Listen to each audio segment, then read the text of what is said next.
ഇതൊരു പ്രാർത്ഥനയാണ്. 3 അത്ഭുതങ്ങളാ ഈ ബലിപീഠം ഉയർന്നപ്പോൾ സംഭവിച്ചത്. ഒന്നാമത്തേത് 41-ാം വാക്യത്തിന്റെ തൊട്ടു മുകളിലുണ്ട്, എഴുതിയിട്ടുണ്ട്, വരൾച്ച അവസാനിക്കുന്നു എന്ന് പറഞ്ഞാൽ അത്രയും നാള് വരൾച്ചയായിരുന്നു, അത്രയും നാള് പ്രതിസന്ധിയായിരുന്നു, അത്രയും നാള് എന്തു ചെയ്യണമെന്ന് അറിയത്തില്ലാതിരിക്കുമായിരുന്നു. ഇങ്ങനെ ഒരു ബലിപീഠം, ദൈവത്തിന് പ്രാർത്ഥനയുടെ ബലിപീഠം ഉയർന്നപ്പോൾ സിറ്റുവേഷൻ, സാഹചര്യം, ആ ഉണങ്ങി വരണ്ട വരൾച്ച മാറാൻ തുടങ്ങി.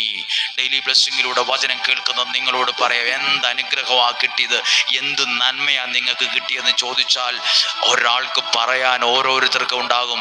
ഞങ്ങളുടെ സാഹചര്യം അങ്ങനായിരുന്നു, ഇങ്ങനെയായിരുന്നു, ഇത്രയും പ്രയാസത്തിലാ, അത് മാറി, അതിൽ ദൈവം ഇടപെട്ടു. ഈ ബലിപീഠം ഉയർന്നതാ അതിൻ്റെ കാരണം. പ്രാർത്ഥനയുടെ ബലിപീഠം, വചനം കേൾക്കുന്ന ബലിപീഠം, ദൈവത്തിൽ ആശ്രയിക്കുന്ന ആ ബലിപീഠം ഉയർന്നതാണ് കുഞ്ഞെ.